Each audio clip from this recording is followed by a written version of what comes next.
This is the Doug Ritter Hogue. This knife is designed by Doug Ritter, made by Hogue in the USA.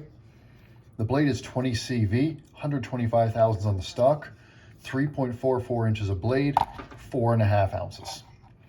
First thing to mention right off the bat, this knife is a lot bigger than the mini Ritter Hogue. If you've tried this knife, the sort of difference you got here is the kind of difference you get between the small Sebenza and the large Sebenza, which is why people have said, when are we getting the medium Sebenza? Because these are two completely different knives. The large Sebenza dwarfs the small Sebenza. Same thing with these Ritter Hogues. And I'm just putting this out there because if somebody has experience with this one first, know that this is a way bigger knife. This is a longer knife.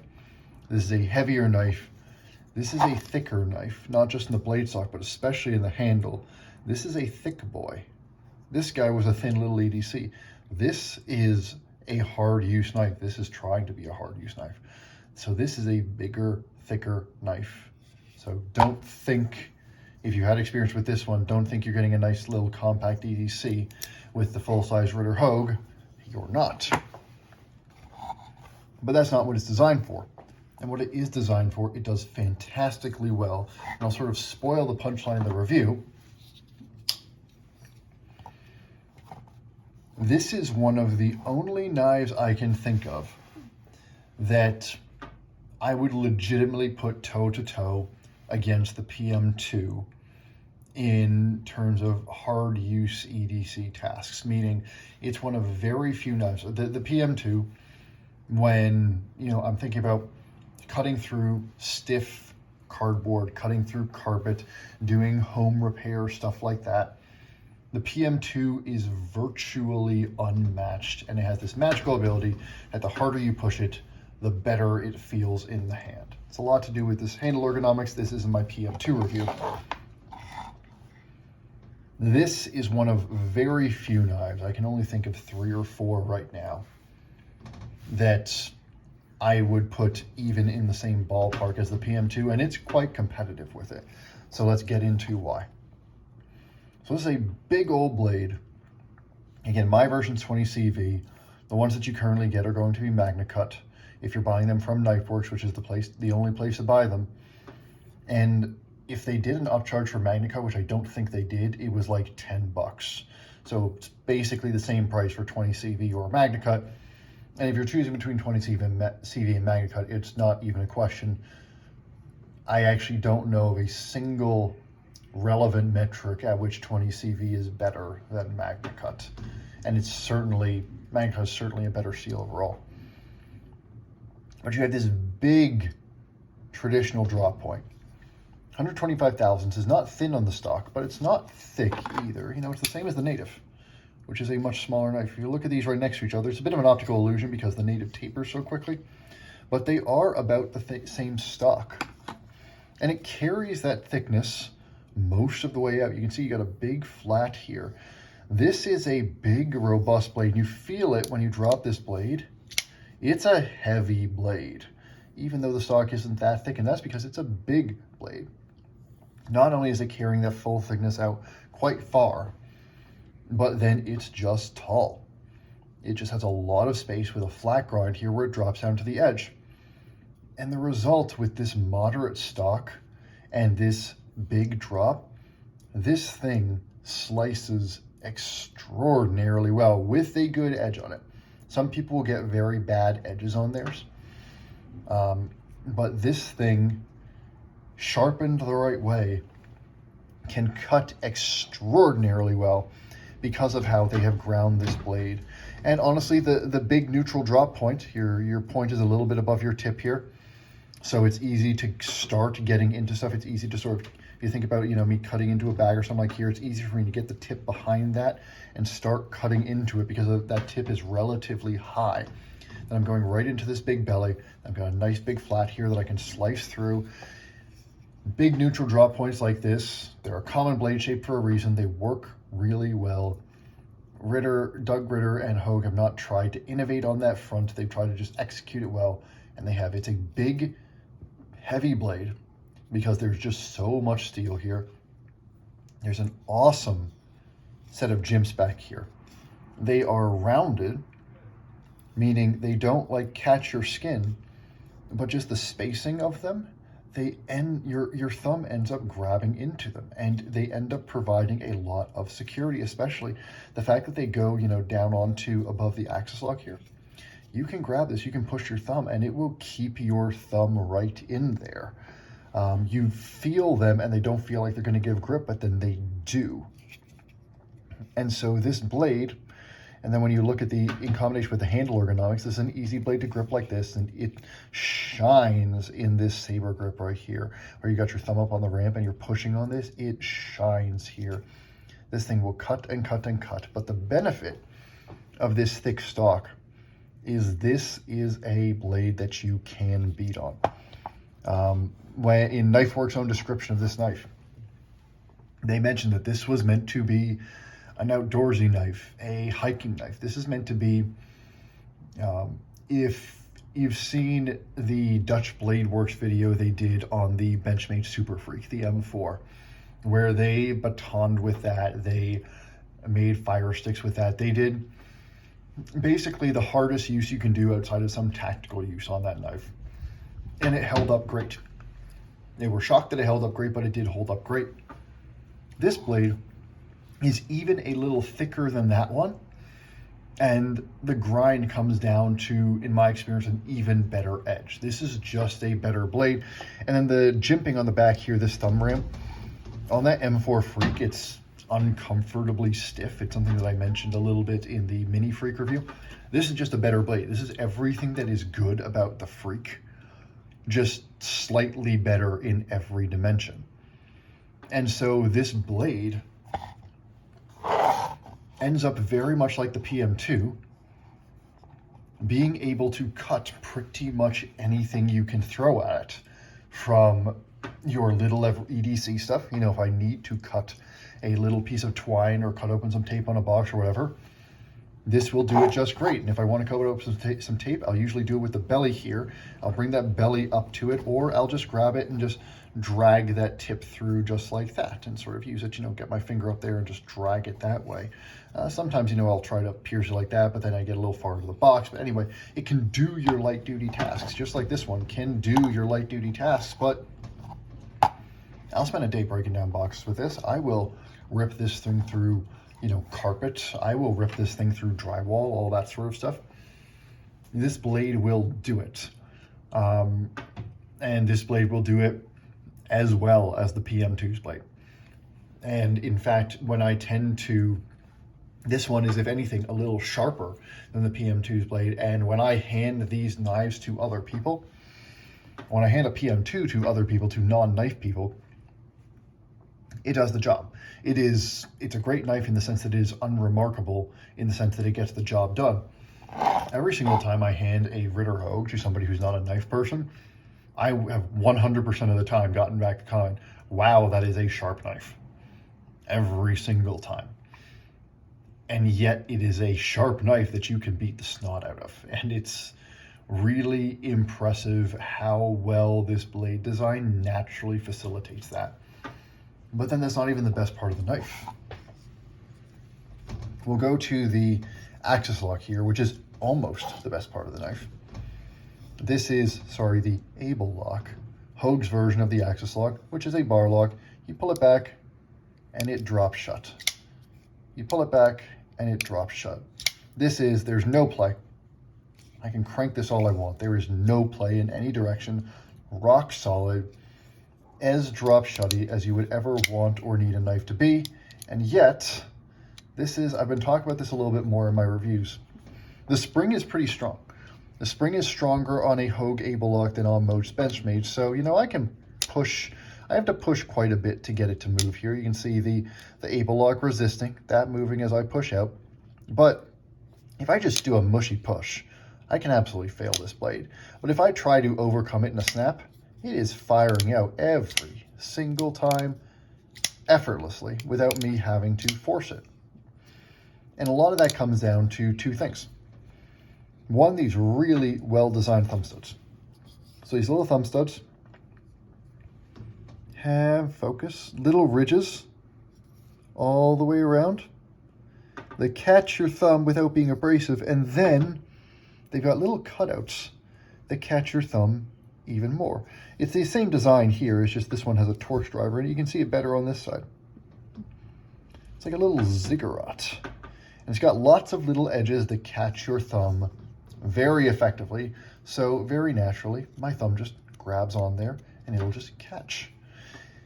And then the way this is positioned relative to the pivot, the way that I am pushing this is pretty much perpendicular to the line between the pivot and the thumb stud. And that means that almost all the force I'm giving is trying to pop that blade out. I'm not doing any that's pushing into the handle or pushing away from the handle. And so just a little bit of thumb flick ends up firing that blade out. And so everything about this lock system is done really, really well. Even the way that they did the Able Lock release button itself, it's great. It's the same thing as the thumb stud. It's super grippy, super easy to actuate, sticks out a little further than Benchmade does theirs, which I really appreciate. And the thumb studs stick out a little bit further than Benchmade does theirs, which I really appreciate.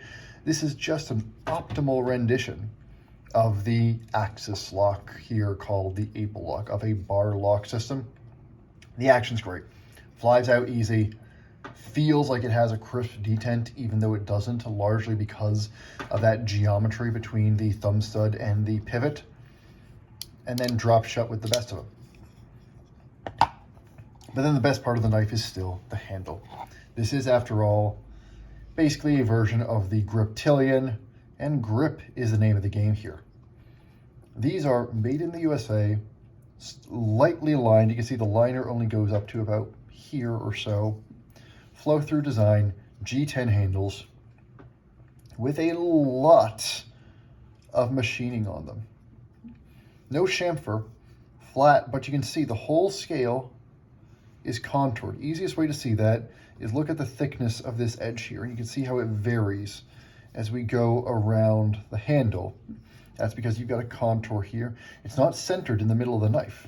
You know, your fattest part is about like here. The back of the knife is much fatter than the bottom is here. And up here, in case you want to pinch it, it gets quite thin up here. It gets quite thin up here, which makes it easy to, like a lot of slip joints did when they chamfered off that front there, makes it easy to grab this blade when you want to pinch on it. This whole thing is contoured. And by the way, it's a light bidirectional contour, but it is a bidirectional contour, meaning there's some contour this way too as well that goes toward, even if I draw a straight line here, it's not going to be the same height that whole way. It's like there's a contour both this way and that way. And then on top of that, they've got this milling pattern, which is a starburst type pattern for most of the handle. And then across the middle, they've got cross hatching across the starburst that turns into this really grippy section with these little squares. Let me stop my camera from bouncing. That has these little squares. This is super grippy. This is as grippy a texture as you'll find on any knife that isn't an Emerson. Exact same thing on the back. And the result between the contouring and the texture is, as you would expect from something that is similar to the Griptilian, a basically pretty much immaculate in the hand experience.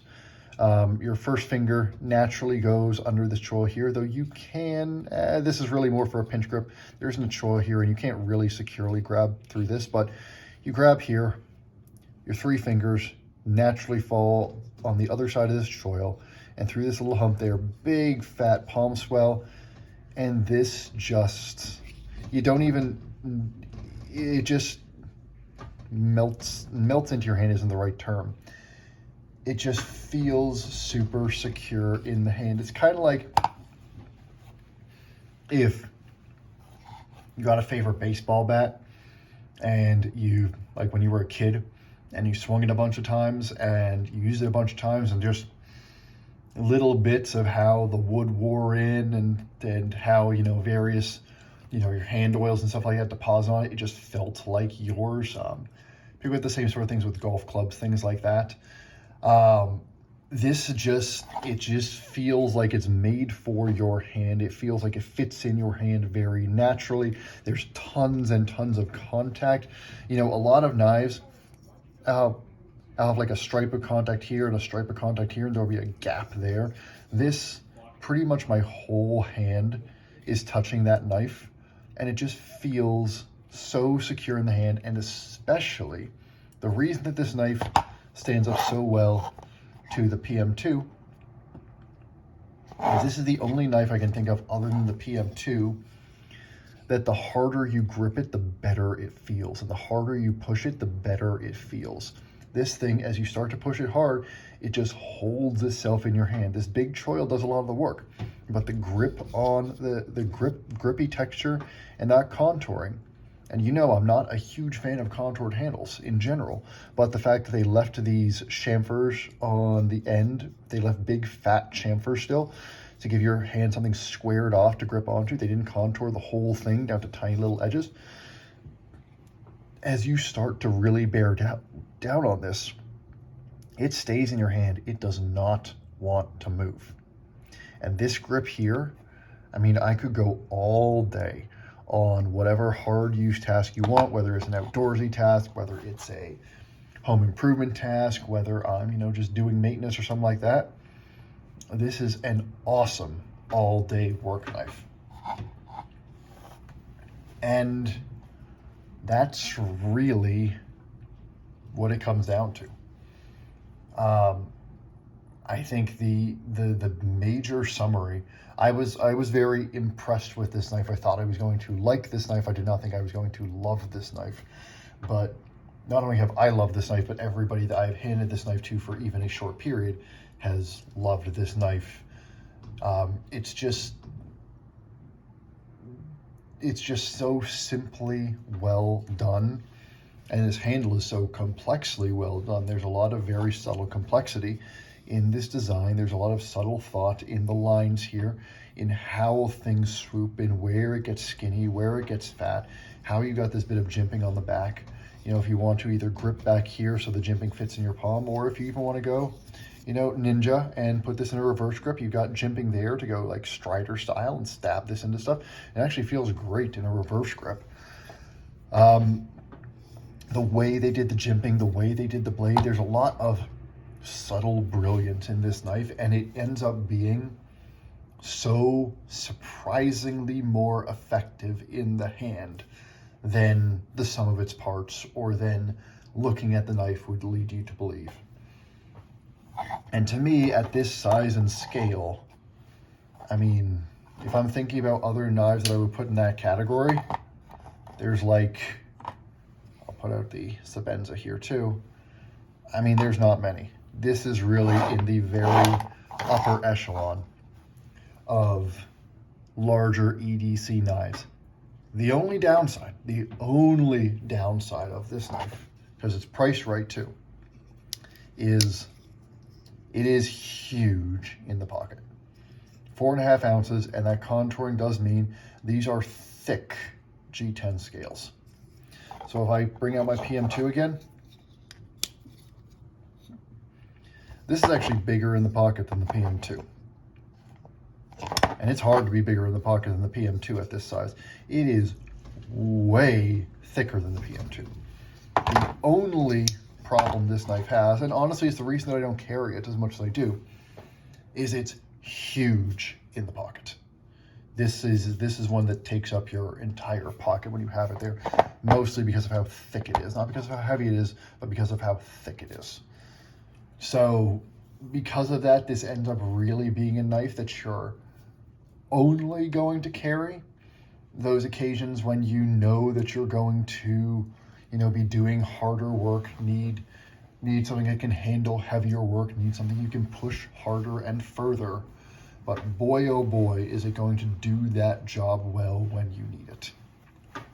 So as long as you keep that caveat in mind and you use this knife for what it's meant for, and I'll reiterate it just to make the point, you remember that if you like the mini Ritter, it's a completely different knife than the full-size Ritter.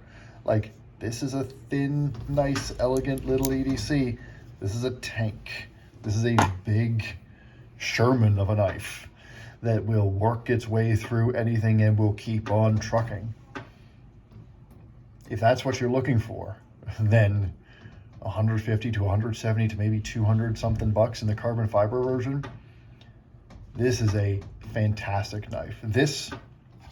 These two knives are by far the best things that Hogue makes.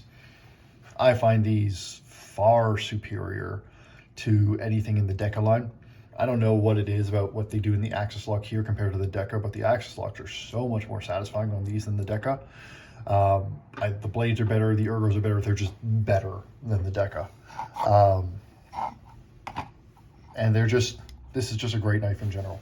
If you have a use for this knife, or, I mean, honestly, the most ideal person for this knife is if somebody asks me, hey, got a PM2, love my PM2, want something that's like my PM2 but different from my PM2, or even, hey, got my PM2, I hate the PM2, or I don't like the way it looks, or I think spiders are stupid, or whatever reason they have for hating the PM2.